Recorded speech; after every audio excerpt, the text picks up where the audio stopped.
diving in college taught me to strive and be the best athlete I can be, but also the best student I can be. My coaches always made sure that the student comes first, because not everyone's going to become a professional athlete. So they make sure that we will do great in academics. I knew that would only open the door to my future, and I'm really excited to start my dream program for physical therapy.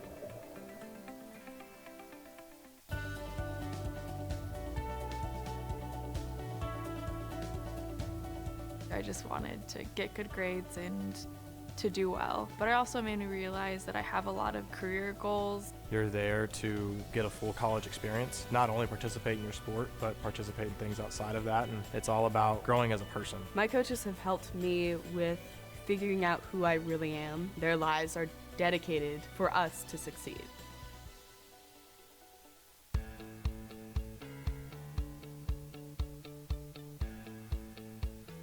Being a part of the different activities and organizations that I've been a part of, I'm actually able to see myself where I'm like, hey, I actually can make a change. I'm one person that can make a difference. Division III has helped me to develop teamwork skills, critical thinking skills, time management skills. It's not just about basketball, or it's not just about school, it's about developing yourself as a person altogether.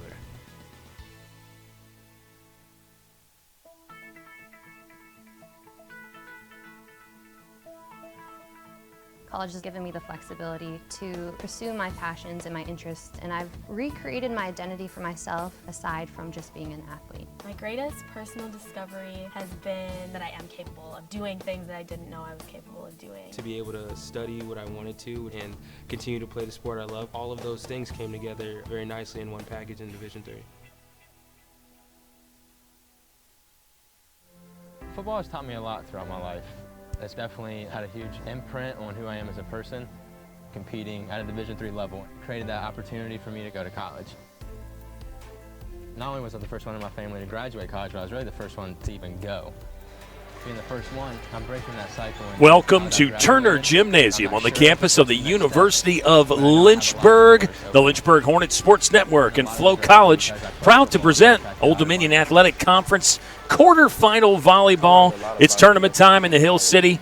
Hello again, volleyball fans. My name is Kyle Haney. Ethan Morotsky to my right, and Ski, a long season building to the tournament. We've got two teams that I think fancy their chances. Lynchburg, the number 2 seed, 25-3 overall, 10-1 in conference, versus Randolph-Macon, 12-13, 5-6 in league play. But don't let the record fool you for the Yellow Jackets.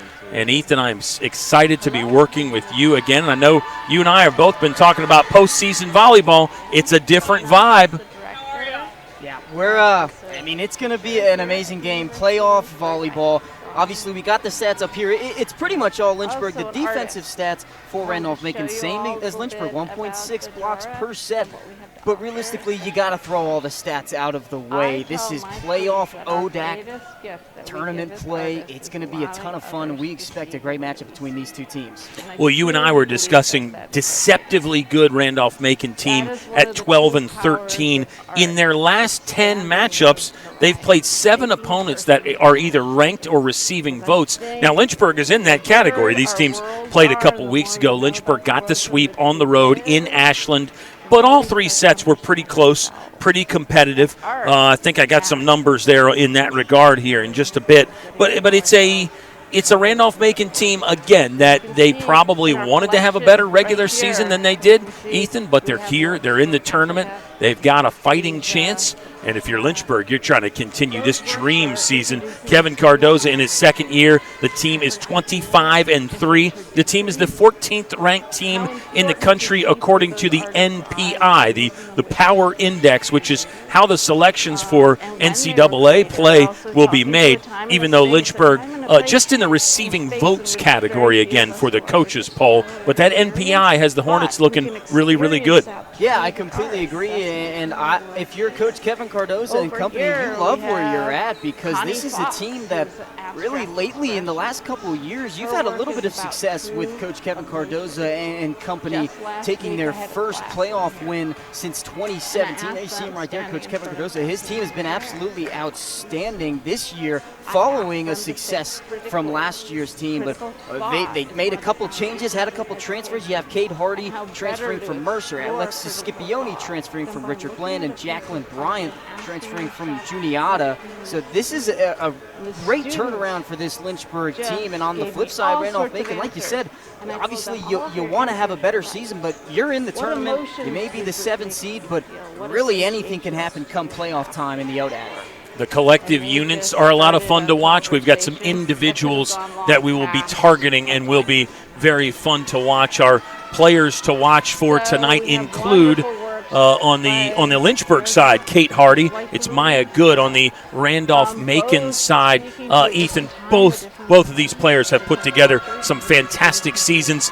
Maya Good, just a first year from Chesapeake, Virginia. She promises to be a force in the ODAC for years to come. Yeah, one of the youngsters on the Yellow Jackets squad, and there's a lot to look forward to. I mean, when you're one of your top players in Maya Good is just as good as she is as a freshman, and she's surrounded by other young players, other young students, you got a lot to look forward to for this team. And you go on to the flip side with Cade Hardy, transfer from Mercer. We mentioned that. Strictly beach volleyball down in Georgia. It comes up here and is now only strictly playing indoor, and she has made a huge impact. 307 kills, leads the team. 3.07 kills per set also leads the team. And we look forward to every time Kate Hardy's at the service line. Yeah, last 4 matches have been even better. 3.76 kills per set.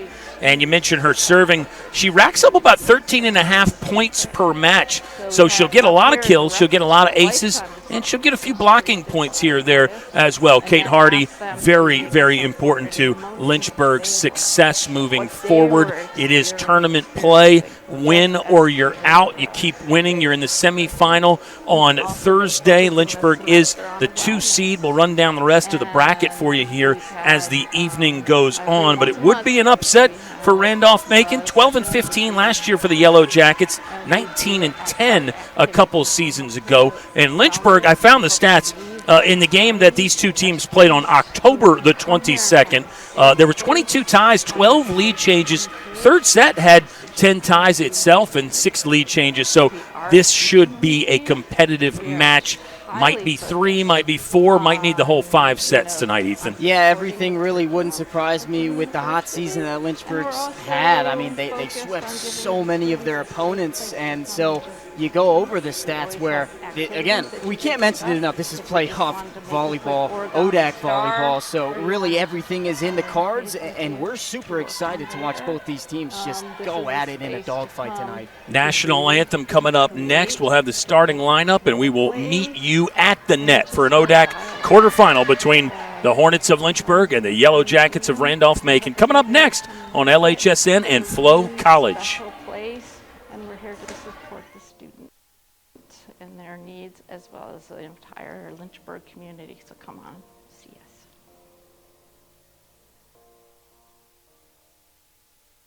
us. Proportion to me is the lived experience of our Division III student athletes. They balance life from an academic perspective and the rigors of competing at a high level and volunteer. They've learned to be resilient. Diverse experiences are setting them up for the future. Passion's love. Passion is love for what you do. Because I think when you face challenges, it comes down to how much you want it and how much you love it. Passion is what keeps you going forward. Seeing so many people that were like-minded and so hardworking in their sport and academics, being surrounded by like-minded people makes you want to be more passionate. I think it pushes you to a different level that maybe you didn't think you had, and you can do the best of both worlds and love all of it. Comprehensive learning is being able to adapt to experiences and apply the things that I learned. Being an athlete and juggling academics helped me grow as a person and things that I've learned, I was able to apply it and prioritize certain things to make sure I get to where I want to be. A good citizen is someone who wants to make a positive impact, both in their communities and in the world around them. The Division III approach is absolutely the best approach out there for amateur sport because it wants student athletes to explore all parts of who they are. Be successful in the classroom, be successful in competition, be successful in the community. So our student athletes learn what it means to strive for and attain success, but doing it the right way and being good citizens.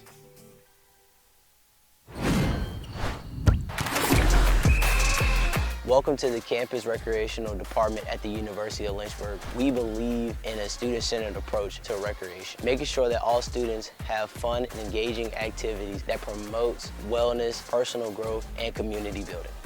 Our team works to provide a variety of recreation opportunities for all our undergrad and graduate students. Let's take a look at the different areas of Campus Rec. Campus Recreation covers all outdoor recreation.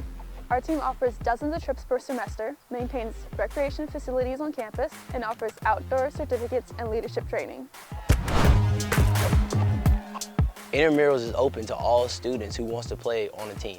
We have men's, women's, and co-ed leagues for each sport we offer. Those looking for next level competition can join club sports. These are student-led organizations with the support of Campus Recreation. You can join one of our established club sports, or you can start your own with our support. Campus Recreation offers an excellent amount of opportunities to stay active, make new friends, and develop new skills. We hope to see you soon.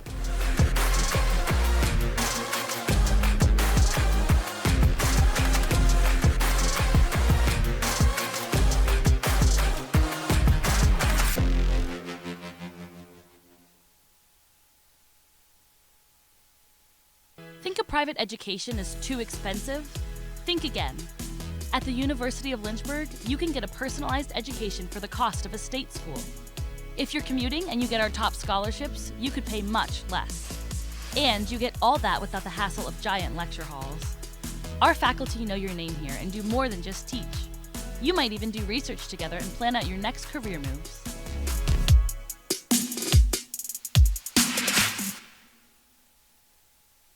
Every great college has a great city. For Lynchburg, we are near urban areas with lots of restaurants, shopping, and events. Plus, we are one of the top schools in the area. Come see for yourself.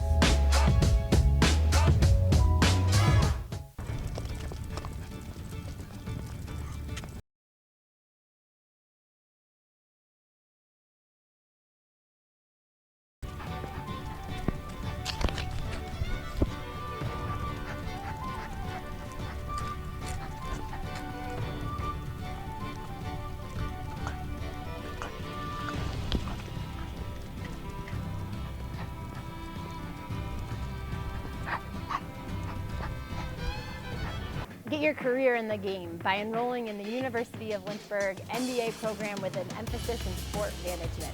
This program opens the doors to new possibilities for a variety of careers, from being an athletic director or working in athletic administration to working for professional organizations, your favorite team, to running a local Parks and Rec department. And employers are increasingly requesting and preferring individuals who have postgraduate education, specifically looking for an MBA.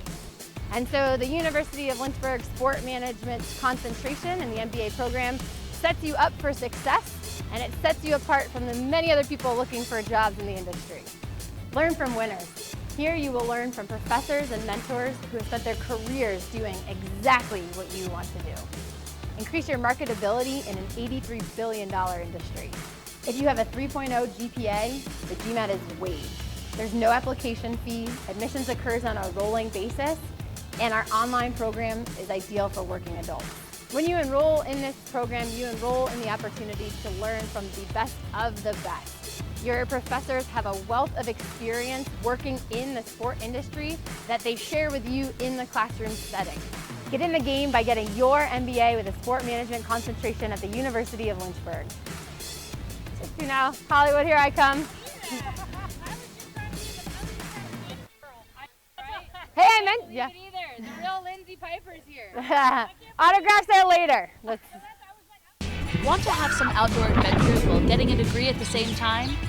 At the University of Lynchburg, we have an on-campus zip line and road course. Plus, we offer adventure trips that cost less than a cup of coffee. And did I mention our beautiful scenery? We're a university for students looking for something more than just books. Welcome to your new adventure experience.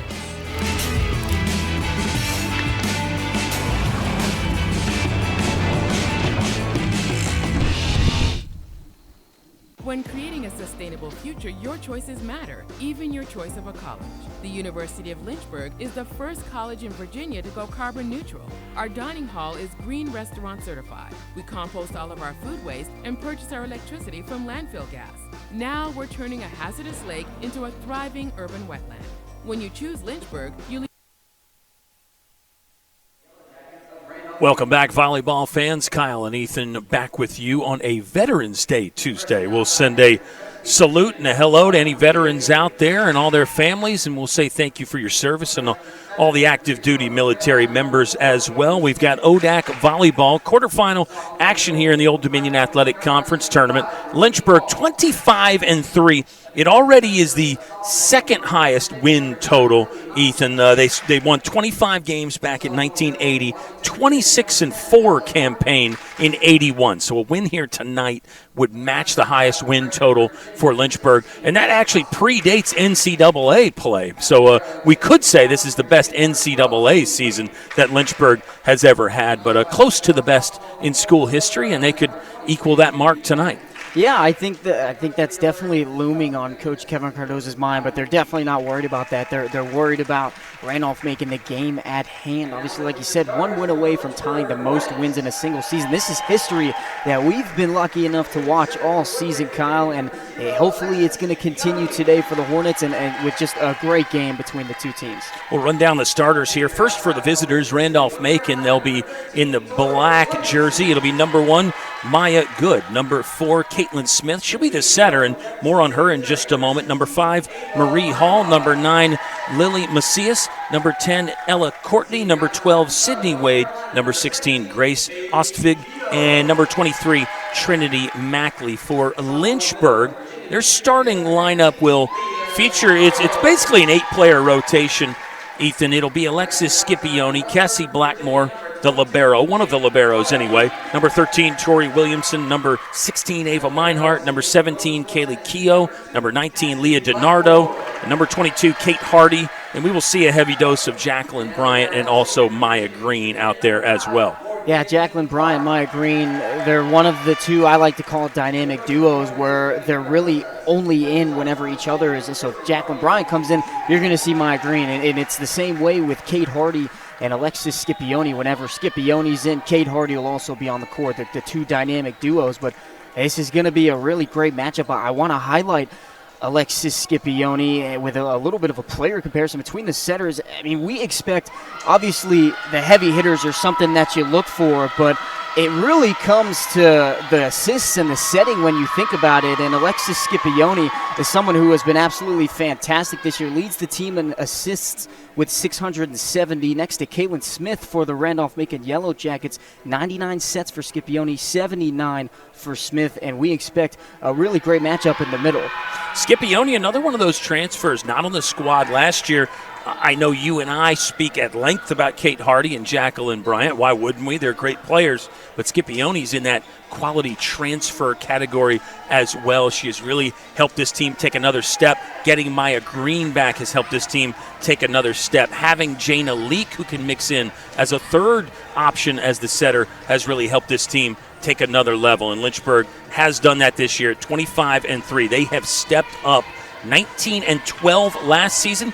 Remember one of the big points last year was winning this quarterfinal game. It was the first ODAC tournament win in a while for Lynchburg volleyball. They fell short in the semifinals, lost on the road in Lexington to Washington and Lee last season. But there are steps, there are ladders on that rung. And sometimes you can skip a rung here or there. But as Coach Kevin Cardozo will tell you, sometimes you do have to take it step by step. And Lynchburg seems to be making bigger strides this season. It will be Alexis Scipione to serve first, and we'll hand off the play-by-play to Ethan Morotsky as we get set for an ODAC quarterfinal. Yeah, I really love what you said about, you got a little bit of expectations. A good serve from Scipione where a lot of these players tasted that first win, and now they want some more. It'll be Tori Williamson will get blocked at the line. It'll stay in, so Randolph-Macon will take an early 1-0 lead. It was Ella Courtney on the block. No, they're calling it Lynchburg point now. Maybe a little touch at the net. So it'll be Lynchburg getting the advantage early in this first set. Now, Coach Cardozo popped out of his seat pretty quickly there. He must have seen whatever it was as well. Yeah, it could have been net contact, but it will be an early lead for Lynchburg. Looked like a good block there from Ella Courtney and also Caitlin Smith. Beautiful ace from Scipione. Randolph-Macon players thought it was out. Scipione out here painting corners, given a 2-0 lead. And we mentioned Scipione earlier with how good her setting is, but her serving is just as great this year. 35 aces on the season now for Scipione. She can be dangerous back there. 2-0 lead for the Lynchburg Hornets to start off. Scipione touches the net at the top, and it trickles in.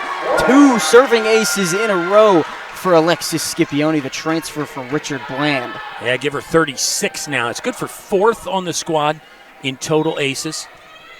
And as you and I know, so a lot of times you get rhythm and feel back there. The serves get better and better. That one just missed. I don't hate trying to go for that line again, though. I think when she's feeling confident, you got a 3-0 lead, why not try to get a little fine and put it down the edge there? Yeah, I completely agree. You get a couple serving aces in a row, you start to feel good. We'll have Caitlin Smith feed this one across the Lynchburg. Scipione sets Tori Williamson. That one will be a little too far. Lynchburg calling for a touch at the net, and they'll get the call. So 4-1 for Lynchburg. Now that's 2 plays at the net that have gone Lynchburg's way to start this set off. Yeah, a couple early changes from our officials as well. That's why you have 4 of them. Talk about everything that you see. Tori Williamson sends this across. Randolph-Macon going to try and get some momentum to start this off. They're going to send a free ball. It'll be Scipione to Keogh. She sends it across court, and Lynchburg starting red hot, 5-1. Oh, they're going to call a Randolph-Macon point. Excuse me. So our third, we've had 6 points. 3 of them have been changed. 3 of them have gone one way and then a change.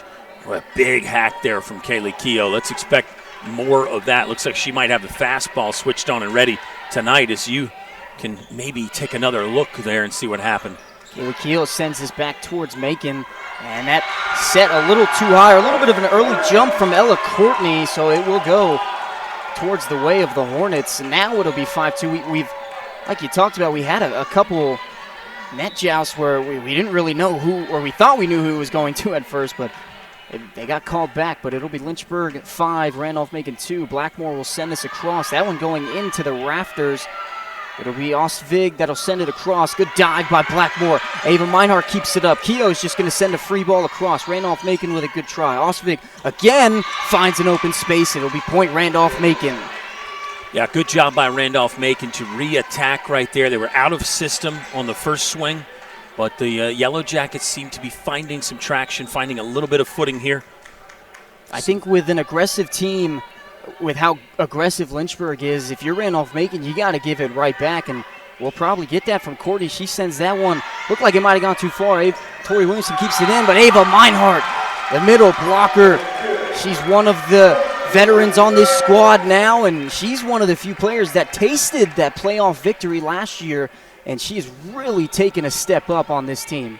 Yeah, so much defensively from Ava Meinhardt, but she brings nearly as much and sometimes more on the offensive side. Kate Hardy, what a serve, a lot of velocity, but Randolph-Macon keeps it alive. Scipione to Blackmore, Blackmore to Keogh. She's going to send it across, finds some open space in the corner again. And Lynchburg 7-3. It's Kyle, I think it's going to go back and forth every single set. We saw that when Lynchburg traveled to Macon a couple weeks ago, and we really expect it again tonight. Kaylee Keogh with kill number 911 in her career. 911 in the career as we get a serving error from Lynchburg. That puts Keogh 9th all-time. She needs 5 more now to pass Rebecca Loftus for the 8th spot in Lynchburg history. Just one of the all-time best senior, Kaylee Keogh. Millie Mock will check in and serve this one across towards Lynchburg.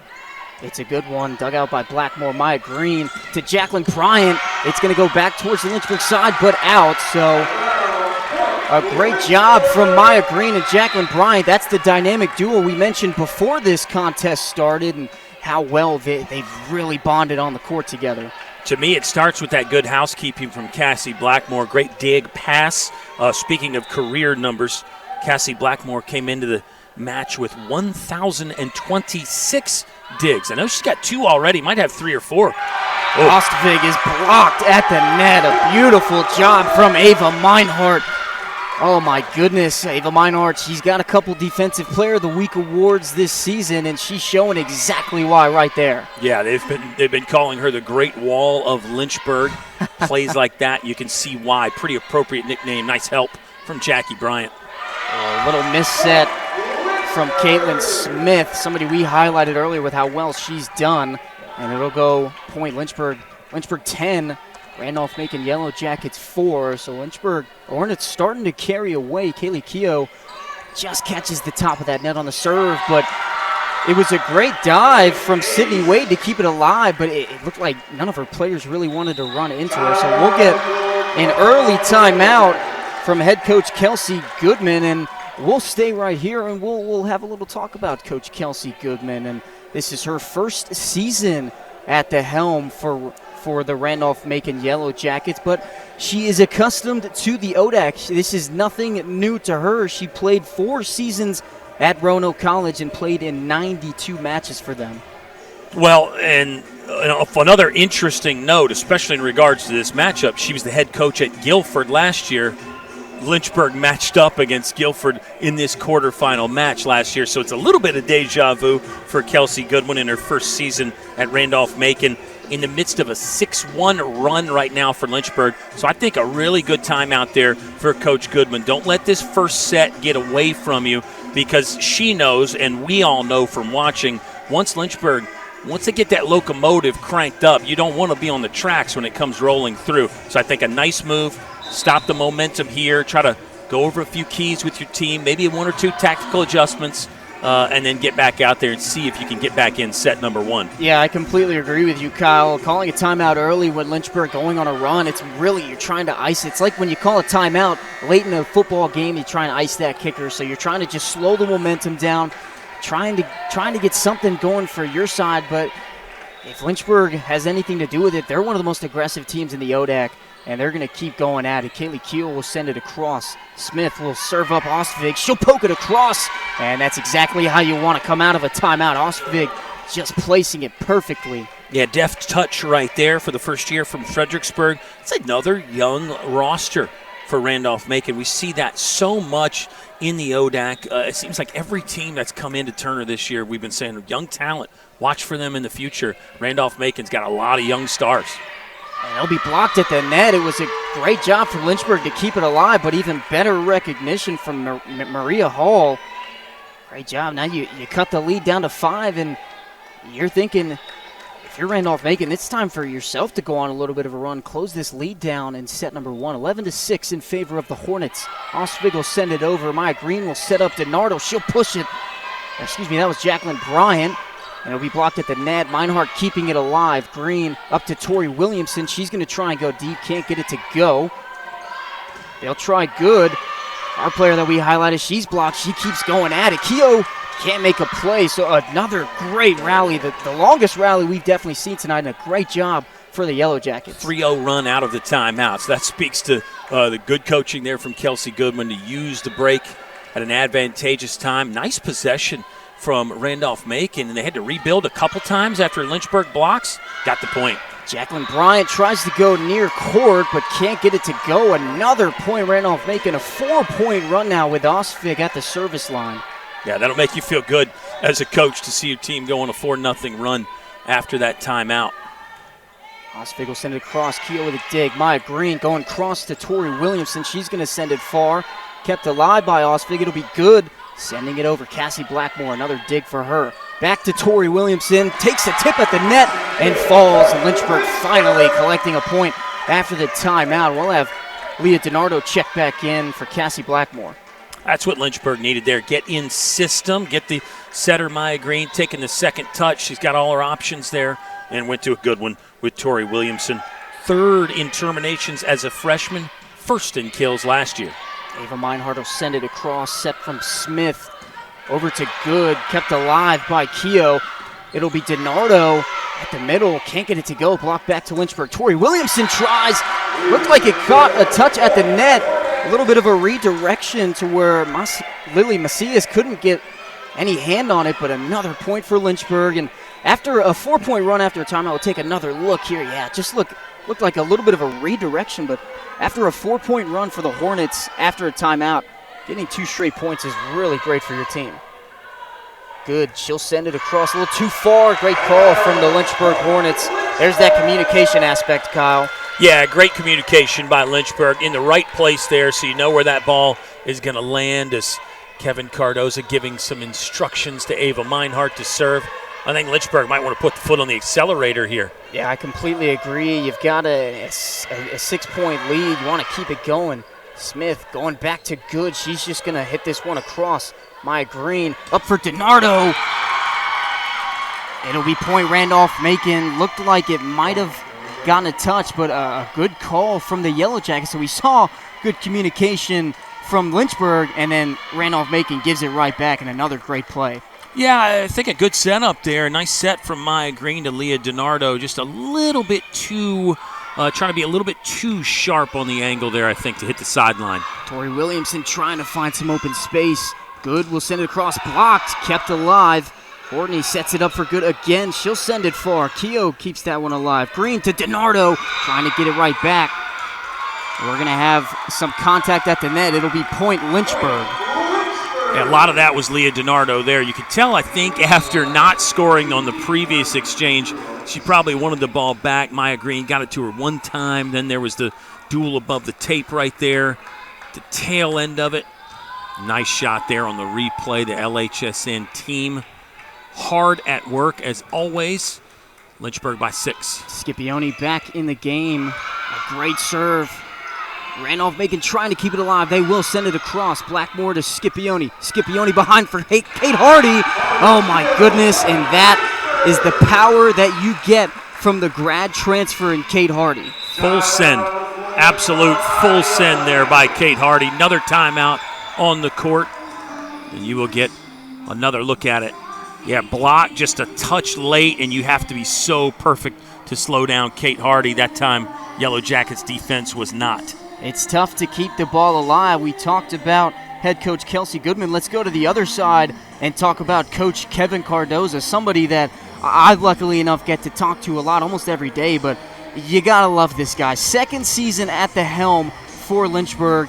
Brought them their first ODAC tournament win since 2017.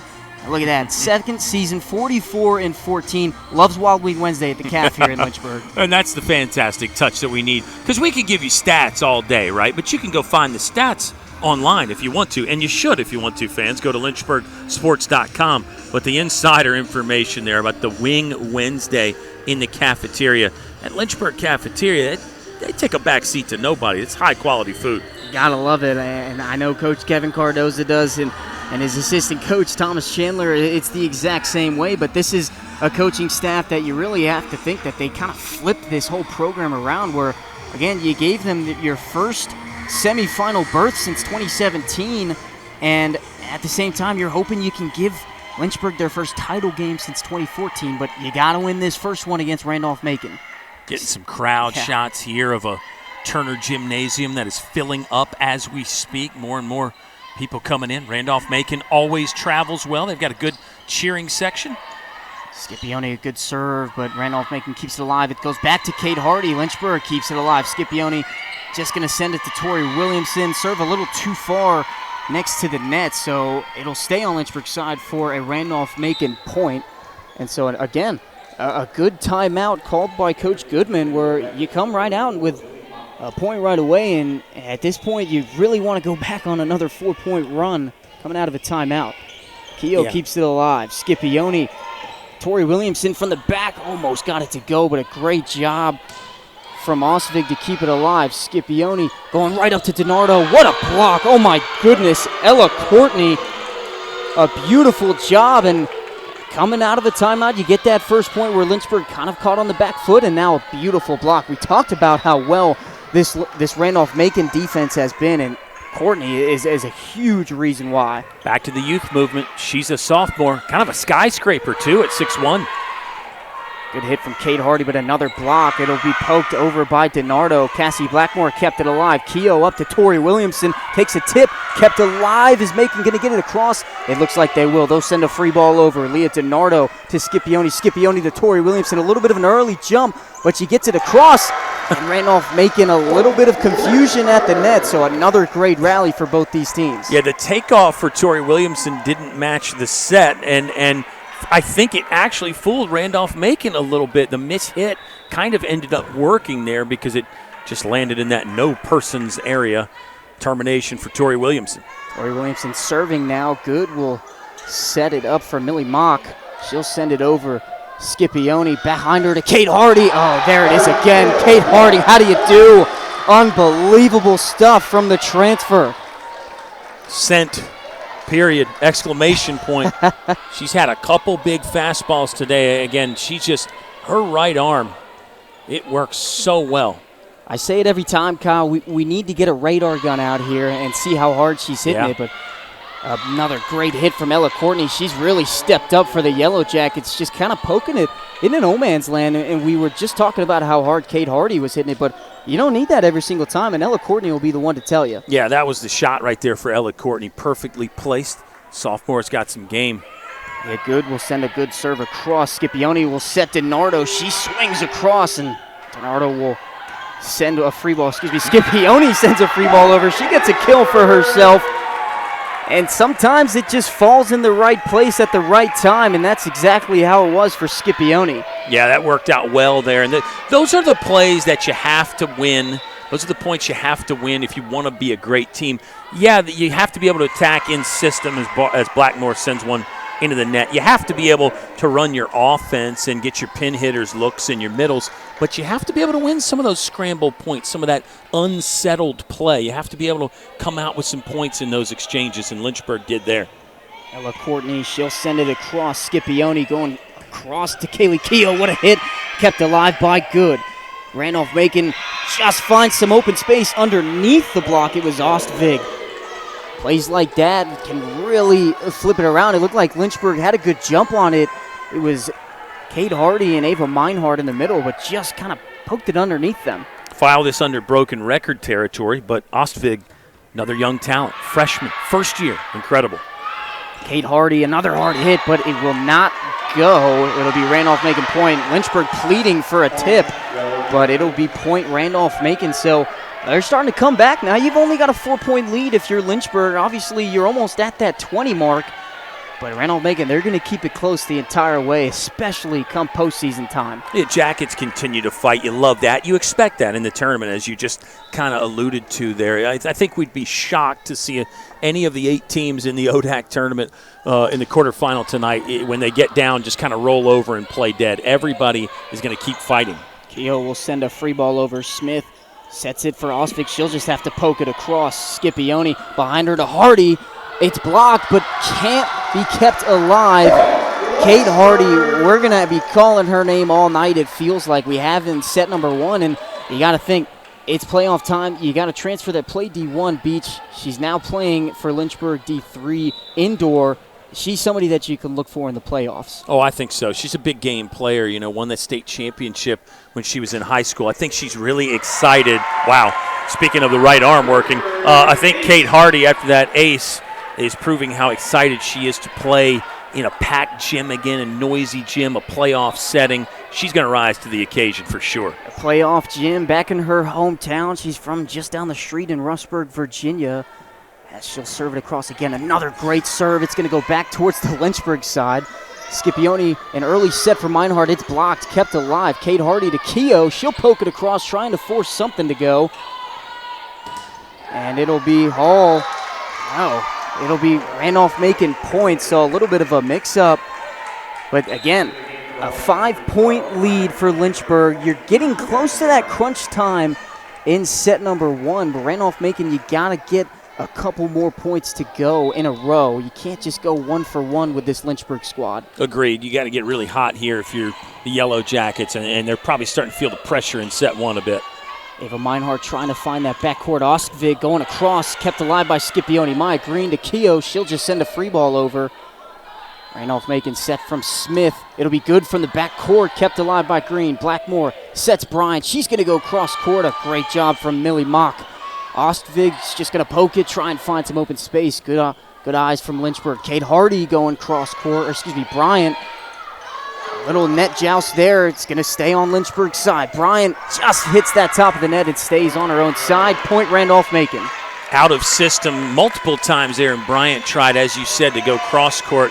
Got really good handfuls on those balls, so credit Randolph-Macon for keeping it alive and sort of weathering that storm to get a much-needed point. We're getting a lot of great rallies from both these teams as Millie Mock sends it across.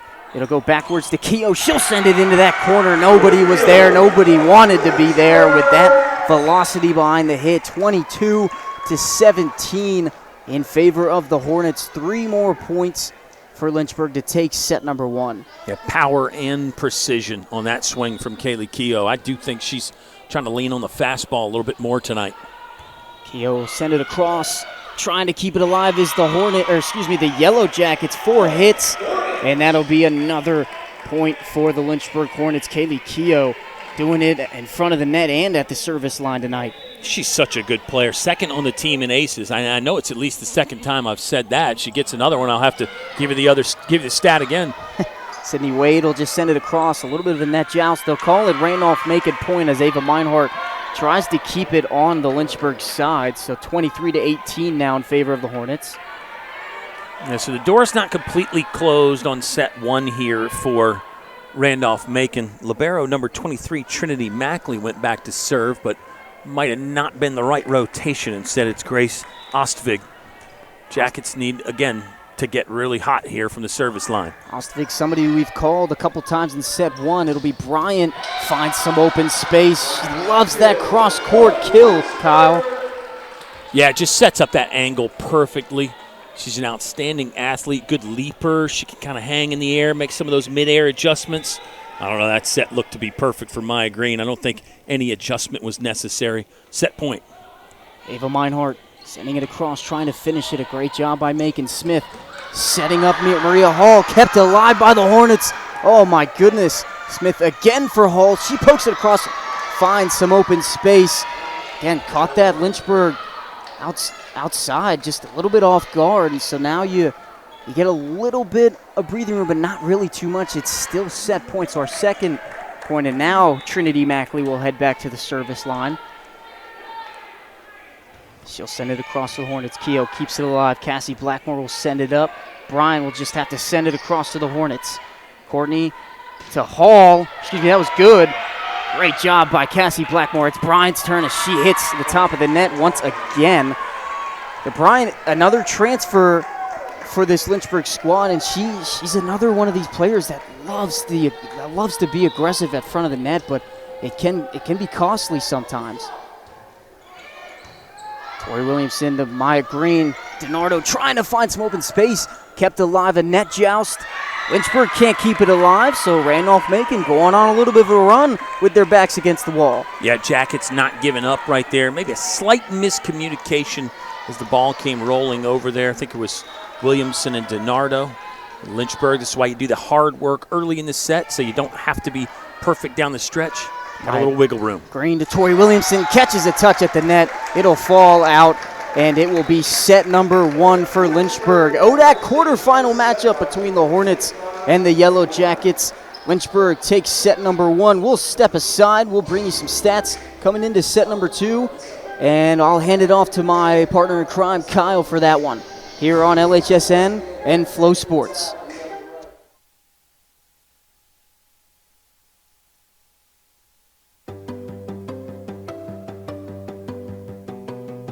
Lynchburg is all about you, your ideas, and your goals.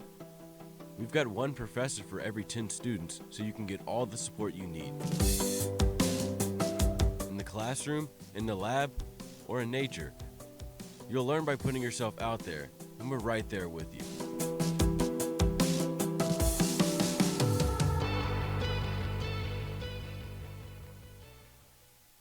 This is the dough. It's wicked cute. So always so pretty.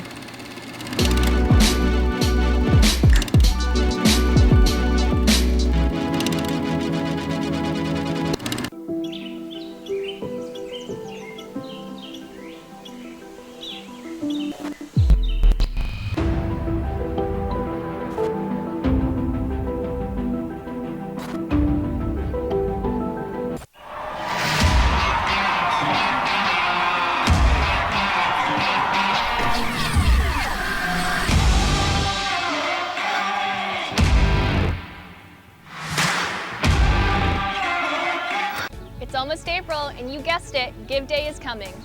It's been 119 years since the university was founded by Josephus Hopwood in April of 1903 with a gift of $100. We're not asking that everyone give $3,000, though we won't turn you down if you do. How much you give isn't the point. It's that you join in on Give Day to give what you can. $1 can't buy a cup of coffee, but if we all pitch in, those dollars can help fund some really impressive stuff. Your help is improving our athletic facilities. I mean, have you seen this scoreboard? It's perfect for games and movie nights.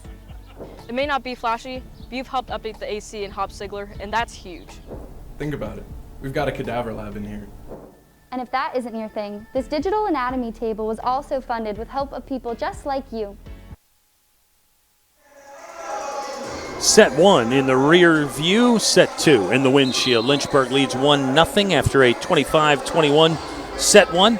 Kyle and Ethan hanging out with you. Neither team statistically has really got any eye-popping numbers, Mr. Morotsky. Randolph-Macon actually had the better attack percentage at 163. That's 8 terminations on 30 swings, 3 errors for Lynchburg, 16 kills, but 9 errors for the Hornets. Tori Williamson leading the way, 6 terminations.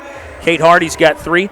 Lynchburg does have 5 aces, and we know that is an area that Lynchburg has really excelled this year. It's been a point of emphasis. 5 aces, 3 serving errors. I think that's a number that the coaching staff is more than okay with. Yeah, I completely agree with you. 5 aces in set 1.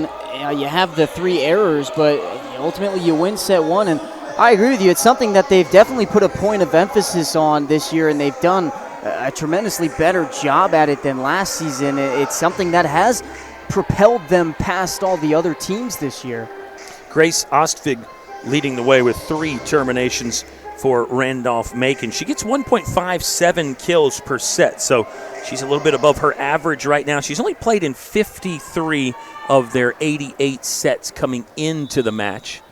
But Ostvig right now looking for sure like the best offensive weapon for Randolph-Macon. We'll see if Lynchburg can neutralize. Good blocking up front by the Jackets again. DiNardo slaps one over. Randolph-Macon's good. Will use the platform to get it across. High-flying Tori Williamson. That one will find the floor for the first point of set 2. A little bit of a miscommunication from the Yellow Jackets. I want to go back to when DiNardo got blocked. As she was coming down, it looked like she got a little bit of a touch from like maybe a shoulder or the side of her head, but helped keep it alive for the Hornets and get that first point. 7 terminations for Tori Williamson now. Slide play. Nice defense by Alexis Scipione. KK from off the line. That will find the floor. Lynchburg already 2-0. Great enthusiasm from the Lynchburg bench. I know our camera crew has been getting some shots of the Hornets bench, but they're worth watching. We've seen a bit more animation from Kevin Cardoza tonight, aren't we? Yeah, is this playoff Kevin? Oh, I love it. I think he wants to win maybe more than his players. I mean, he loves this program as Williamson will send it into the net. The 4th error from the service line for the Hornets. Well, you're right about his desire to win. He likes these big games. He was telling us a story about being on the road in the old Virginia Tech days, going into the Louisville arena and taking a set or 2.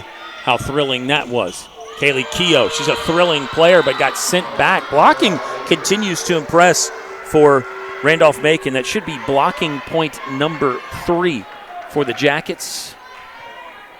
2-2, tie ball game here in set 2. Lynchburg did take set 1, 25-21.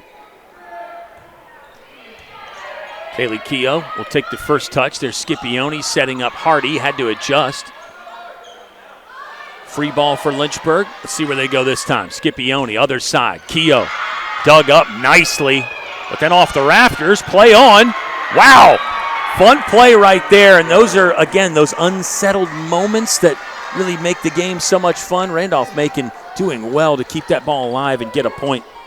Yeah, a lot of mayhem, a lot of chaos from the rafters, but it goes the way of Randolph-Macon. You got to stay on your toes, and that's exactly what they did. A great job from the Yellow Jackets, taking the lead here in set 2. Mayhem, fantastic word. That pass was close to the net. Lynchburg made it work. Contact with the net from Randolph-Macon. Oh, no, just a bad touch there for the Yellow Jackets, it looked like.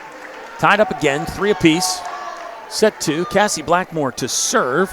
I gave you her lifetime dig numbers. She's really racked up a bunch of aces in her career as well. Cassie Blackmore, 18 aces so far this season. I believe that factors in the one she had in set 1. Good blocking from Lynchburg. Jackets on the rebuild. Ostvig got a good strike. Hornets are there. Back set for Hardy. Thank you very much. Kate Hardy takes another termination, and Lynchburg takes the lead back.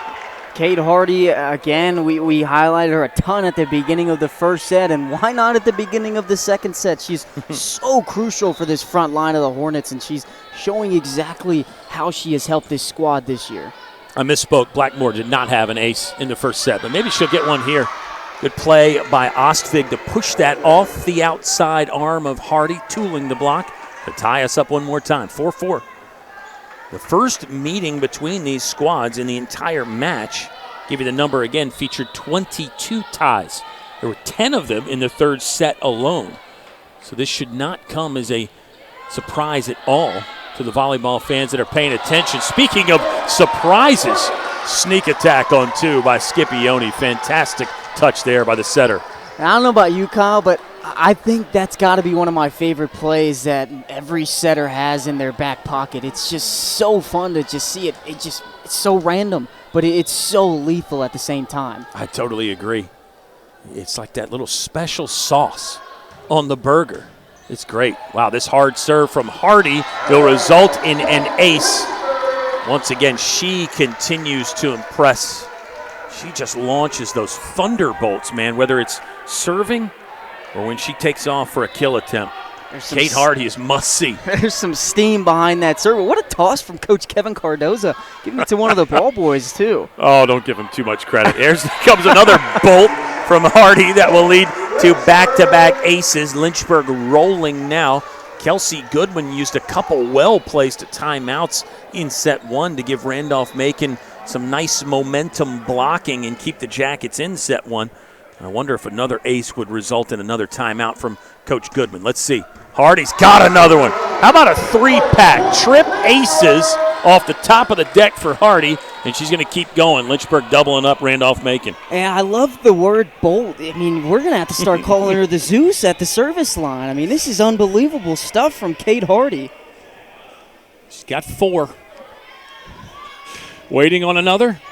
This will result in an overpass. Let's see where Lynchburg goes. Down the middle for Ava Meinhardt. That works. Strong stuff from Lynchburg. And again, it starts with the fierce serving from Kate Hardy. There is the predictable timeout from Coach Kelsey Goodwin. She wants to stall out Lynchburg's momentum again. Got to look at the tail end of the play. Nice shot from Ava Meinhardt. Let's stay here one more time. Lynchburg by 5. Kyle and Ethan spending some time with you. The LHSN staff is really, really good today. It's been a busy couple weeks on campus. Ethan, let's take a moment here to shout out our ODAC champions, field hockey and men's soccer. Ringing the bell, that's a tradition that never gets old. Oh, yeah, you love it. As soon as that last second of the clock goes out for field hockey and men's soccer, or if the last pitch of the last inning, the last anything, when you know in your head that you're going to go ring the bell after winning an ODAC championship, there's almost nothing better than it, Kyle. And it's one of the great things about being on campus here at Lynchburg, those traditions. Randolph-Macon's got a healthy amount of traditions as well. You've got some insight into that, but I know Ethan doesn't want the spotlight on him, or actually maybe on your brother in this case. So we'll move back to the volleyball. I don't count Randolph-Macon out of this game yet. Jackets are going to have to start finding a way to neutralize Kate Hardy and really the rest of the Lynchburg offense. But I would say let's start with Kate Hardy. Find a way to slow her down, right? Yeah, I agree. And if you go look at the last set, one of the things that you did best if you're Randolph-Macon is you came out of that first time out with a 4-0 run. If you get that right now, you're just 1 point behind Lynchburg. So you got to go back to whatever you were doing after that first time out to just kind of bring a little bit of life back into your squad. 9-4, Lynchburg by 5. Softer serve that time from Hardy. I don't know if it was the timeout delay, the freeze aspect like you talked about, or maybe Kate Hardy just trying to do something different there and it didn't work out. She's going to go have a chat with Kevin Cardoza. But again, another good after timeout result for Kelsey Goodwin and the Jackets. Randolph-Macon down by 4. Step and serve there from Ostvig. The battle at the top of the Tate will be won by Randolph-Macon. Back-to-back points again. These you cannot discount Randolph-Macon what they do after the timeouts. They seem to play their best volleyball.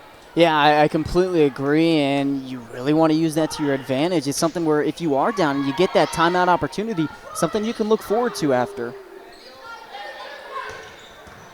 It's actually number 34, Millie Mock, that served the last one. Had a nice dig there. Lynchburg in a spot of bother, but Bryant will two-hand it over. Jackets get a chance to attack. It came from the back row with good. Lynchburg's going to go to Keogh down the line. Nice dig by Mock. Good exchange here. One of our better rallies of the night. Lynchburg got a block, but it would not stay between the boundaries. Point Jackets. At Ava Meinhardt on the Lynchburg side, pleading that she saw a little bit of line. That was a close one, and we've got a ton of net jousts to start this second set, and we had a bunch of them in the first set. So this is a really fun ball game that we're seeing in front of the net. Shot from Ava Meinhardt. Steamer right there. Good try to give an effort, but it was just too quick from Ava Meinhardt. Nice job by Lynchburg to break that Yellow Jacket momentum. Millie Mock is out. I'm going to flip the sides of the record here. Millie Mock, a senior, so she does not fall into the young talent category. Jacket's going to go to Ostvig, off the block and out. Really good swing there. Ostvig, again, first year, good. First year. Some of their best athletes are first years and sophomores. It's a lot to like about that Jacket roster. Yeah, especially if you're head coach Kelsey Goodman. That gives you a lot to look forward to in your future with the program. 10-8, Lynchburg by 2. Oh, perfectly placed by Tori Williamson. Went to the deep right corner there. Excellent strike to give Lynchburg a 3-point advantage. Looked like we saw a little bit of curve down into the court, something that it's got to be tough, and I'm sure that Tori Williamson does it on purpose, but it's something that is so just amazing to see from the Hornets. I think Tori Williamson is swinging over 400 now. 8 terminations. Middle attack. Green is there. Bryant runs it down, then it's Williamson popping over with the roll shot. There's a setter dump. Yeah, Randolph-Macon taking a page out of Alexis Scipione's book, Caitlin Smith. That's another one of our themes this year. Once one setter tries to dump, the other setter kind of gets it in their mind, and they say, oh, yeah, I can do that too. And I love it. I love when setters try and get themselves into the game in the kills department because it allows you to treat yourself like a Swiss Army knife on this team. Yeah, great analogy there as well as Bryant sends one into the mesh. Randolph-Macon within 1. We had those early ties in set 2, and I mentioned the tie numbers from the last time these two squads got together on October 22nd. Point here for the Jackets, ties us up again. That'll have to wait, though. Lynchburg by 2 after the serving error. Here comes Alexis Scipione and Kate Hardy. Winner of this game moves on to the ODAC Semifinal. That is set for Thursday. The opponent will either be the 3-seed Bridgewater or the 6-seed Guilford. Guilford actually won the matchup in the regular season on the road in Bridgewater, so I would say that's anybody's game there in the other quarterfinal on this side of the bracket. Scipione for Williamson. She'll take one more. 9 kills for Tori Williamson. She is leaping so well. Had 15 terminations last week against Hollins. That was the final regular season game for Lynchburg. Tori Williamson, 1 kill away from hitting double digits for the 8th time this season. And how about that serve? Absolutely perfect on the back line. That got Alexis Scipione pumped up. The bench is doing crazy celebrations where they're dragging players around. It's a fun vibe. Her third serving ace for Scipione. She's going to try and get some more. Pretty much the same spot. Macon took it away. How about Tori Williamson dealing with the overpass? Hornets by 5 in what was nearly a tie game. Becomes a 4-0 run for Lynchburg.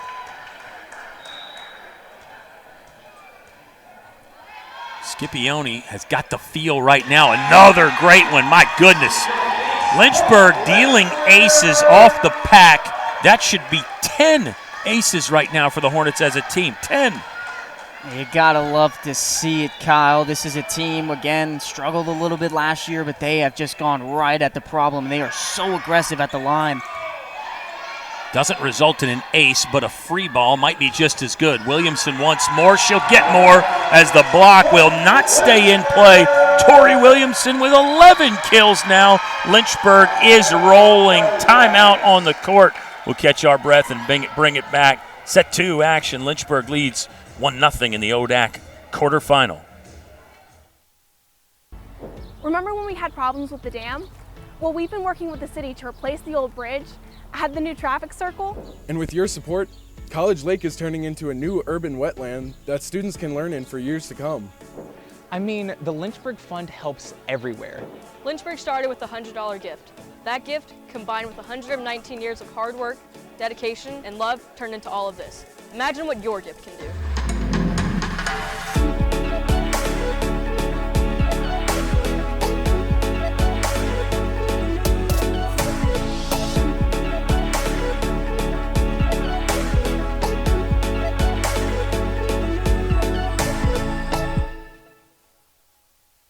Gift Day 2022 is just around the corner, and today I'm inviting you to make history with me on Thursday, April 7th.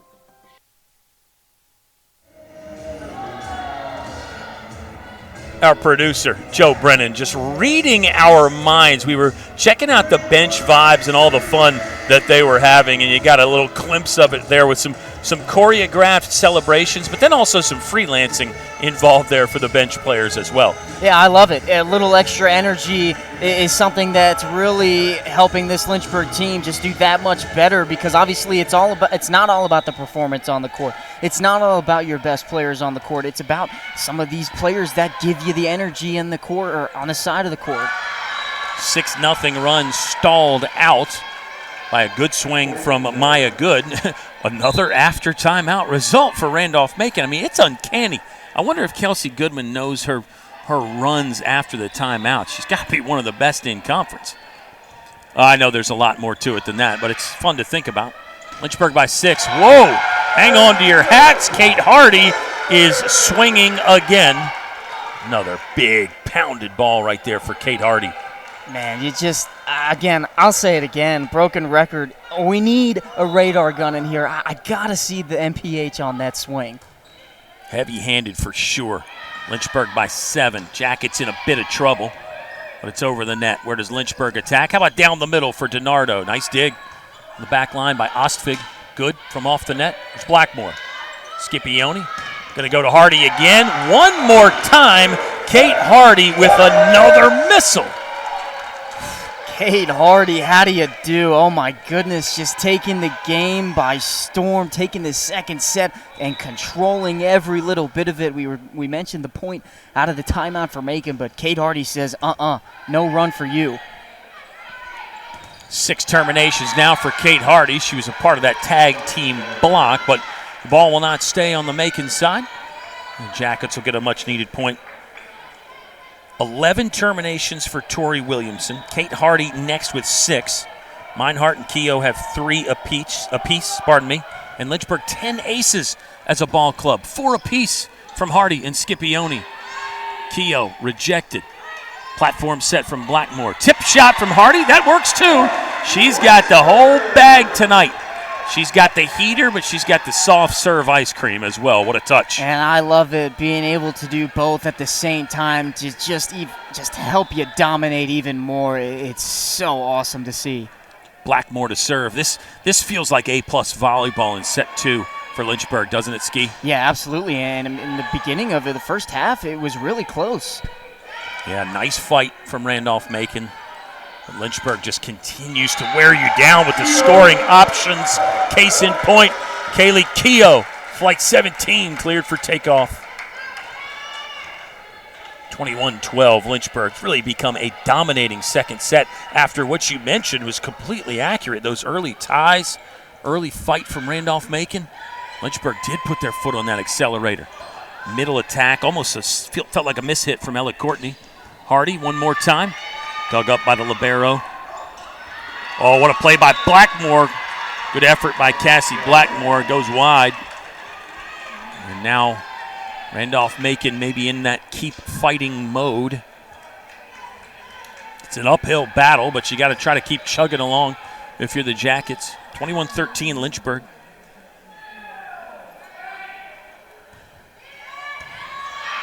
Serve hit the top of the tape, but no problem. Keogh with a good swing. Here's Ostvik. Rejected. Wall put up by Kate Hardy and Ava Meinhardt. Doing it on offense and defense tonight, Kyle, and now she'll head back to the service line. Everybody seems like they got to be at the edge of their seats. You see right there, what a block from the two up front. Great reaction from Kate Hardy as well. Yeah, she might end this thing right here from the line. Kate Hardy, already 4 aces deep. What stays on the Macon side? Blackmore's going to platform Kaylee Keogh. Went long. Good read by Randolph-Macon. Maya Green and Jacqueline Bryant entering the ball game for Lynchburg. And again, I mean, you get that insurance in the middle of the set. You go on that long run to go up by 8 or 9, and it allows you to do some things like that. It allows you to try and go far court and try and put some extra oomph on it. Yeah, stay terminal, stay aggressive. I think you're absolutely right. See how aggressive Bryant is. Took a little pace off.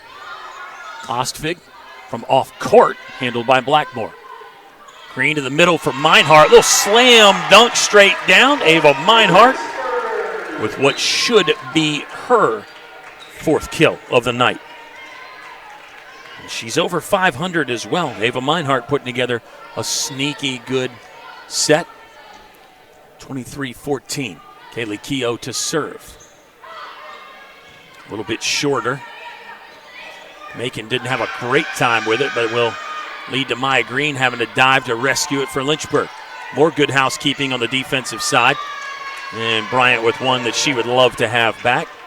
Jackets get their 15th point of the set. We've seen that a couple times from Bryant in this second set where she just can't really get it over the top, but it's something that it's okay to have that problem when you're up by 8 because it gives you a little bit of time to reevaluate that if you win this second set going into the third. Good little dodge by Tori Williamson to let that one go by. Set point here for Lynchburg, 25-15. They did take set 1, 25-21. Ava Meinhardt at the line, junior from Jefferson City, Missouri. Good serve, picks out Good. Good will take 1 and 3, but she's too strong, and set 2 will go to Lynchburg. Pretty dominating fashion for the home team. They are in good shape for a sweep and in good shape to advance to the ODAC Semifinals. We'll run down the rest of the bracket when we return on LHSN and FloSports. During those 24 hours, we'll look back on 119 years and reimagine our future together. Did you know that our entire history is grounded in giving? The university we are today began in April 1903 with a gift of $100 from Dr. Josephus and Sarah Hopwood. On April 7th, we will continue that tradition of giving. So join me in supporting everything that makes this such an extraordinary place to live, learn and grow. Gifts to the Lynchburg Fund support all aspects of your Lynchburg experience. They spark innovation and seek collaboration across campus and in our community. They fund research, study abroad trips, your favorite professors, and unforgettable moments. Yes, I'm talking about our new video scoreboard in Schellenberger Field. You can even make a gift in honor of someone who's made a difference in your life. Help us build on the generosity of our founders on Give Day 2022. Give Day is about paying it forward and giving together, and gifts of any size make a big difference. Learn more about Give Day 2022 at lynchburg.edu/giveday. You are such an integral part of our Lynchburg family. Thank you.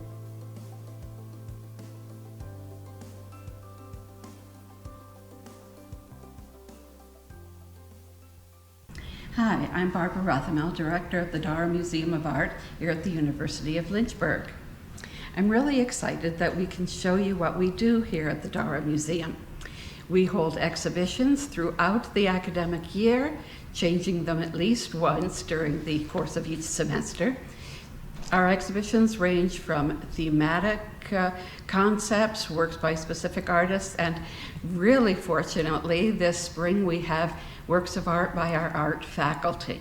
So we have many opportunities throughout the year for confronting various social issues, examining the aesthetics of art, historical aspects, and so on, with our collections of American and European paintings, drawings, prints, and sculpture, as well as the art of world cultures, including Australia, Indonesia, and Africa. We've had an art gallery here at the University of Lynchburg since 1976. In 1995, it was named the Dara Gallery in honor of Pierre and Louise Dara. Since then, in the year 2020, we renamed it the Dara Museum of Art, which best exemplifies what we do with our collections, exhibitions, and educational programming.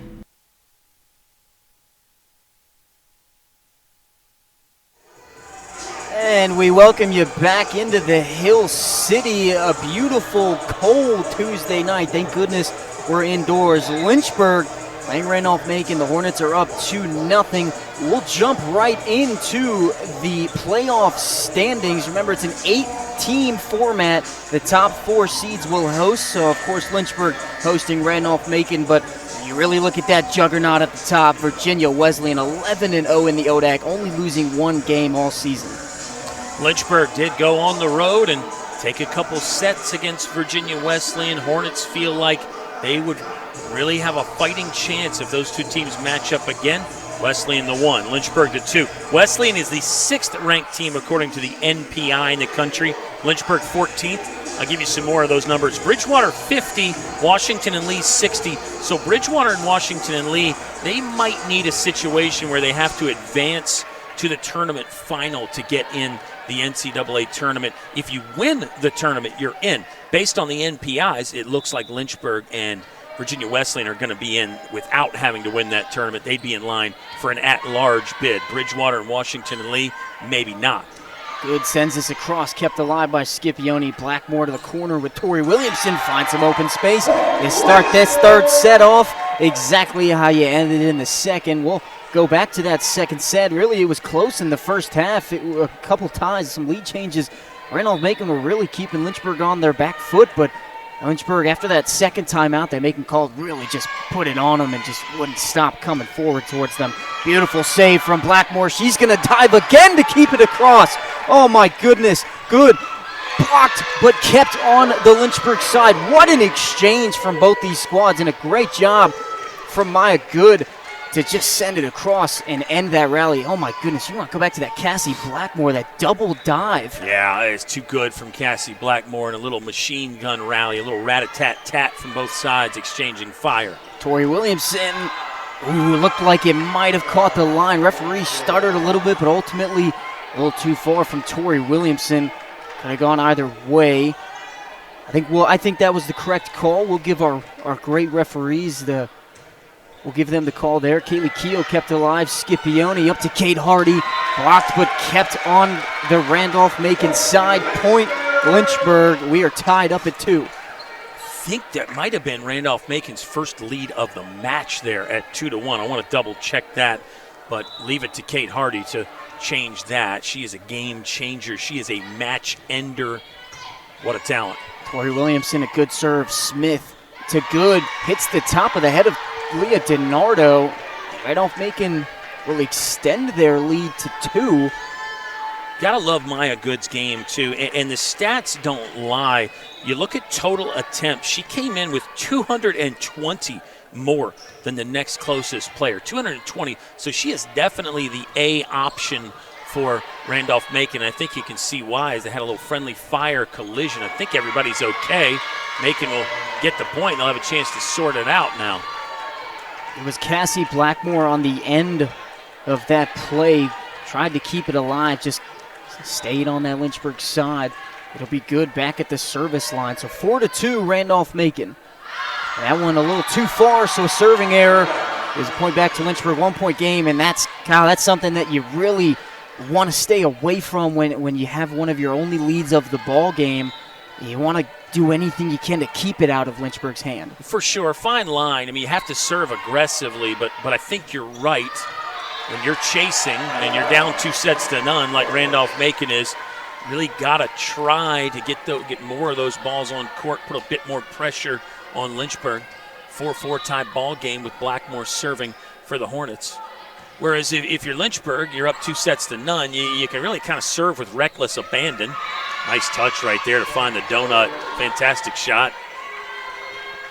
This is a lot of what we saw in set 2 towards that beginning half, where it was really back and forth between the two teams. But yeah, I agree. You want to put a good serve on it, but you want to do anything you can to keep it away from Lynchburg with how aggressive they are, because they're going to take advantage of anything you give them. And that one, again, will be a serving error. This time it was Ella Courtney, and we'll give the ball back into Kate Hardy's hands.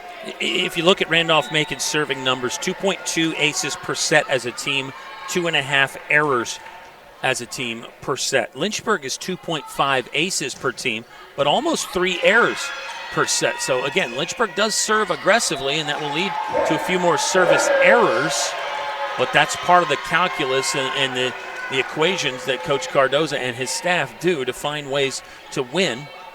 As you get another nice look there. Good presentation on that block. Nice closed block up front for Lynchburg. Puts so much pressure on the player trying to score. Speaking of pressure. 6-5 in favor of the Hornets. What a serve. Caught that top of the net. Ostvik, she'll poke it across. Kept alive by Keogh. Scipione forward to Keogh. She'll just poke across. Almost found some open space. Great job from the Yellow Jackets. Ostvik will send it across. It was blocked by Meinhardt, but blocked on your own side. And so another tie ball game at 6. We'll have Maya Green and Jacqueline Bryant check in for Scipione and Kate Hardy. Yeah, the block, I think Meinhardt just kind of lost sight of it there as she was coming down. Didn't really know it was sort of on her shoulder and rolling down her back. Tie ball game, though. This has all the elements of very competitive volleyball that we've been seeing really all match. High serve from Maya Green and a beautiful swing from KK. Oh my goodness, there's so many players on this front line for Lynchburg that can make an impact, and Kaylee Keogh is somebody who's been doing that her whole career here. Yeah, came in with 910 kills in her career. She's already inside the Lynchburg top 10 all time. She might get closer to the top 5 depending on how many more games Lynchburg plays. Good read by Blackmore. Yeah, really good job from the Hornets. That's Smith taking some swings on that far side of the net. That's the setter going at it, trying to make something happen, but now Lynchburg, you're up by 2, and KK is somebody who is tough to get out of that service line. Mock will set it up for Ostvik. She'll send a Keogh, kept alive. What a dive and one-handed stop.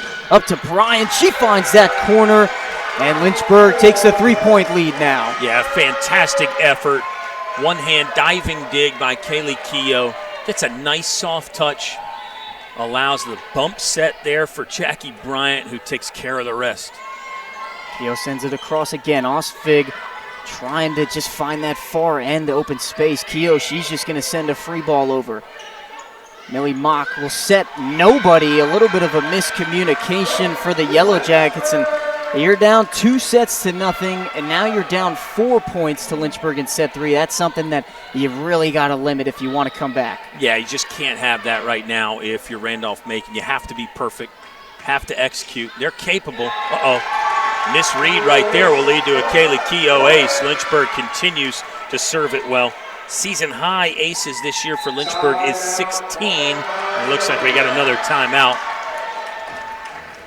Timeout called by head coach Kelsey Goodman, and I mean, if history is going to repeat itself for tonight, we do expect that Randolph-Macon's going to come out of this timeout swinging, trying to go on a little bit of a run. That first set, the first timeout they called, they went on a 4-0 run to come back and make it a really close set. But in that second set, a couple timeouts were called where they did get that opening point. They did ice the Lynchburg Hornets well, but Lynchburg really the Hornets just kept swinging. They kept that aggressive mindset up at the front of the net. And you got to mention the middle blockers in Ava Meinhardt and Leah DiNardo, where they're very emotional at the net, where if they don't get a call their way, they're gonna plead for their team. But if they don't get that call, their mindset is, get me the ball. I'll get us that point. I'll get us the ball back. And I absolutely love that mindset from those two. Definitely. That's what you want from the great players. I think most of the great players share that trait. They want to be the one to get the points. They want the ball in their hands when the game is on the line. Volleyball is no different. And you're right, when a player like Leah DiNardo or Ava Meinhardt, when they get stuffed or they get a call that doesn't go their way or a miss hit on a previous play, they want it right back. They're telling the setter, hey, get me a touch, get me a look right here. And again, I think most of the good volleyball players are like that. Thomas Chandler, the assistant coach, and I actually had that conversation. He said, if you don't have players asking for more sets, then that might be a sign you have something wrong with your team. There's a block by Tori Williamson out of the timeout. So a rare, not great after timeout result for Randolph-Macon. Hornets now doubling up the Jackets, 12-6. It was Hall for Randolph-Macon trying to get something going for the Yellow Jackets. Another great serve from Keogh. She's been back there for a long time. Osvig, she's going to try and go far court. Kaylee Keogh with a little bit of some communication with Cassie Blackmore that went awry. So that'll be point Randolph-Macon. And now you've got Osvig going to serve it out for them. That's been a point of emphasis for Coach Cardoza. Communicate defensively, do the little things. That bench energy was a big point of emphasis coming into this game as well. I think it's been great from the Lynchburg bench. That's been great as well. Ava Meinhardt on target, bullseye right there. A great set from Maya Green. She's got a fantastic story. And I mean, it's so awesome. We want to mention it. She was out all last year with a knee injury. Comes back into this team and adds so much depth into that setter position, especially when you've got players like Scipione coming in, as Meinhardt will hit the net, and that'll be a service error. But, I mean, there's so much depth at the setter position where you've got Scipione, a transfer from Richard Bland, Maya Green coming back from injury, and you've got Jana Leak and Kara Taylor, where Jana Leak last year was really that main setter and did a fantastic job, but a lot of depth, a lot of competition that Coach Kevin Cardoza loves. Oh, my goodness. Tori Williamson. It has been Tori all night. What a hit. 13 kills for Williamson. Gives them a 14-8 lead. She tore into that ball. The season high this year is 15 terminations for Tori Williamson. If Lynchburg sweeps, it's, as I've said, hard to get some of those career and season highs, but that was an absolute screamer from Tori Williamson. Piggyback on the Maya Green thought. Maya Green is closing in on 2,000 assists in her career. It was 1965 coming into the game, not the year. That's the number of assists, 1,965 coming into this contest. So depending on how long this postseason run goes for Lynchburg, you can have somebody like Maya Green with over 2,000 assists. You can have Kaylee Keogh get closer to 950 or maybe even 1,000 kills. Good serve there by the Yellow Jackets while we're talking about some of the career stuff from Lynchburg. It was Caitlin Smith at this line for the Yellow Jackets. 14-10 ball game. It's getting closer and closer, and Randolph-Macon, they're doing a great job just staying in the fight. Yeah, I want to throw the spotlight on Smith here in just a second. Nice shot by Lynchburg to restore some order to the ball game. But Smith, great on the service line. She's really been the solo setter this year, and you pointed it out. She'll take some swings, too, occasionally. I think you're seeing that more and more in the modern game where the setters have to be able to swing a little bit as well so you can attack out of system. Scipione to Keogh, a monstrous hit. This one's going to fly into the stands, and it'll be another point. Lynchburg KK has just been a monster among women on the court this third set. She has been fantastic. Yeah, I heard a great volleyball phrase saying she's a hitter that gives souvenirs, and that was a souvenir right there, where you hit it so hard when the other team digs it, it ends up in the first or the second row. What an effort from Blackmore. My goodness. Oh, my goodness. We saw a double dive from her earlier, and she almost basically does the same thing. Keough, she'll send a free ball over. A great rally from both these teams. Smith will set up Courtney, blocked by Keough, and it will hit the head of the referee. Point Lynchburg, a great rally, and we've seen a bunch of those in every single set tonight. But what a display of defense from Cassie Blackmore, as a timeout will be called from Kelsey Goodman. You take a look from a couple angles. Oh my goodness, Cassie Blackmore, she just reached 1,000 digs a couple of matches ago, and she has just been outstanding for this program the last couple years, Kyle. And again, what a story. You have to think she did not play that much last year. She led Lynchburg in digs in 2022 and also 2023, but didn't play that much last year.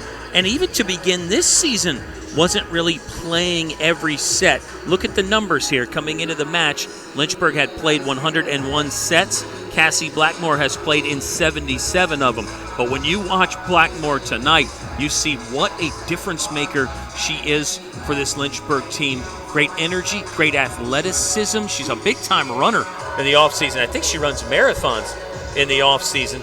And she serves very good also. And as so often happens, she'll become kind of the de facto setter sometimes with the platform bump sets there.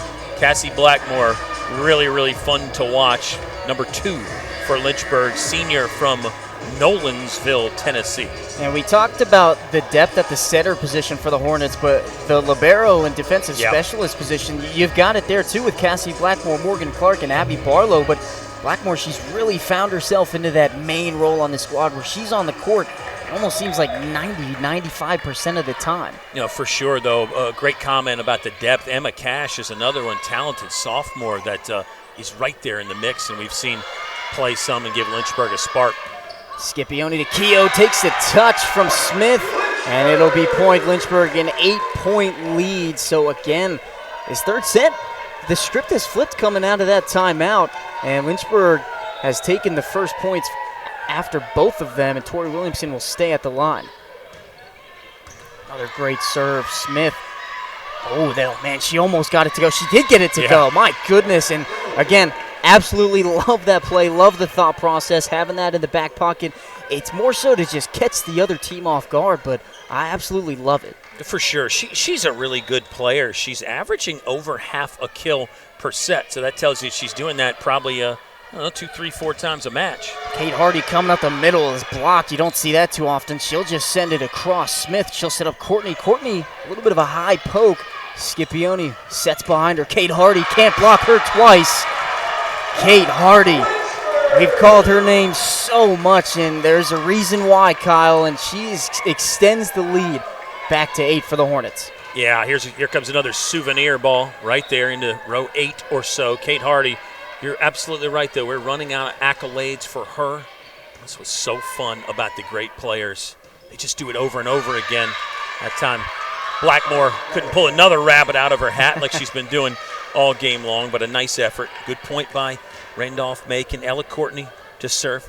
Again, can't say enough good things about the young talent for the Yellow Jackets. I predict they are a team to watch in the future, and I mean as soon as next season. Meinhardt up the middle, right into the block, but kept on Randolph-Macon's side. 20-12. Lynchburg reaches that 20 mark in set 3, and it's crunch time for Randolph-Macon, not only just for this third set, but really for their season.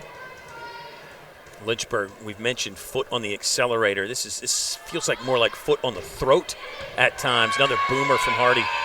Smith sets up Hall. Cassie Blackmore will send it to Scipione. Scipione to Keough. Cross court. KK 21-12. What a jolt that Kaylee Keough has for this offense. And it's been Tori Williamson, Kate Hardy, and Keough all night. But this third set, we've been calling her name a bunch. Absolutely beautiful all the way around. Starts with a perfect pass from Blackmore. Blackmore's really having a good ball game. Kate Hardy, another great serve. Smith Up to Ostvig, blocked, but out of bounds. So a good attempt. That was Scipione on that block on that far side of the net, but it'll be point Randolph-Macon, and we'll have Maya Green and Jacqueline Bryant step in for Scipione and Hardy. Good call by you about Scipione at the net. She's a player that can do a lot in the back row, but she can do some things in the front row defensively as well, just like Maya Green. Ava Meinhardt catches a little hand at the net, but it'll go out. Lynchburg edging closer and closer towards a semifinal berth, the second one in 2 years, as Kaylee Keogh, gotta keep your eyes on her. She heads towards that service line. She's gonna try close it out for the Hornets. A good serve kept alive well by Randolph-Macon. Ostvig, she'll send across. Keogh to Maya Green. Green cross to Tori Williamson. Kept alive. Good job by the Yellow Jackets. Ostvig again. They've been going to her a lot this rally. Cassie Blackmore up to Tori Williamson. Catches that corner. Tori Williamson. What a great job. 14 kills for Tori Williamson. Incredible. Over 400 in the attack percentage. Another assist for Cassie Blackmore, continuing our theme there about her great play. Ellie Mock. Oh, Hall just kept alive. Had to go around Mock to keep that one across. Jacqueline Bryant showing the force on the right hand, the right arm. Oh, my goodness. And we have a set point in this ODAC quarterfinal matchup. See if KK can bring it home. Kaylee Keogh. Serve across. It'll be Millie Mock. Across court to Ostvig. Maya Green, a great attempt. And the Yellow Jackets will stay alive for now. Second set point of set 3. What Second a match performance. point. Sorry, Kyle. Yeah, no, that's good to point that out, though. And if you're Randolph-Macon, you got to stave off a bunch of these match points. But that's what makes sports fun. Maya Green, cross court to Tori Williamson. Lynchburg, you have a date with the semifinals on Thursday. It is a sweep for the Hornets over the Yellow Jackets. What a game from Tori Williamson. 15 kills. And you've got a date on Thursday. Back-to-back matches with 15 kills for Tori Williamson. She did it last week against Hollins in 4 sets. Does it tonight in an ODAC quarterfinal in 3 sets. What about Lynchburg as a team in set 3? 16 kills, 1 error. The attack percentage was .652 in that third set. .652, over 300 for a team in the match. 11 aces. Tori Williamson led the way with 15. Keogh 8. Meinhardt 7. Kate Hardy 9. Jackie Bryant 4. DiNardo 2. What a team performance. I mean, how much did we talk about the libero, Cassie Blackmore, and her contributions to the squad? Blackmore embodies a fun phrase, do the gritty before the pretty. She does the gritty stuff so everybody else can get the pretty kills. What a team effort. Setters Maya Green, Alexis Scipione were fantastic.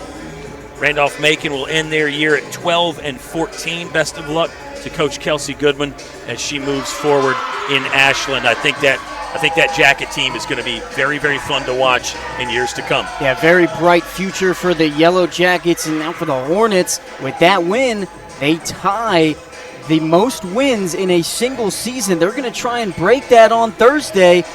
Congratulations to the Hornets and Coach Kevin Cardoza. That's his second win in the playoffs with the Hornets, second win in 2 years. A great job that he has done with this program. And an outstanding performance. Tori Williamson, Cassie Blackmore, Kaylee Keogh in that third set, Kate Hardy. I mean, we can really name off everybody. What a fantastic match for the Hornets as they pull out the sweep. And now it really all comes down to that Bridgewater and Guilford game. And as Bridgewater with the 3 seed, if they were to win, the Lynchburg Hornets will play them on Thursday. Trying to go online and see if we got a result yet from that. But, we'll have to keep you updated, and that's where you can go on the Lynchburg Sports website, Lynchburg Women's Volleyball website, where they keep you really well updated. Again, congratulations to the Hornets. We saw it last year, Kyle. You and I got to call that one where they came out on top, won that first playoff win since 2017. And this has been a fun Lynchburg Hornets squad that we've really had the privilege to watch and call their games. Yeah, not only are they really good with 26 wins now, 26-3, you're right, they're a lot of fun to watch. A ball club, they really pull for each other. Not so much ego, it's more we go, if that makes sense. It's all about the we for this team. Yeah, they've got stars. They've got players that you could call bona fide stars, Kate Hardy and folks like that, but it's a team concept that is really good. It does look like Bridgewater has swept Guilford.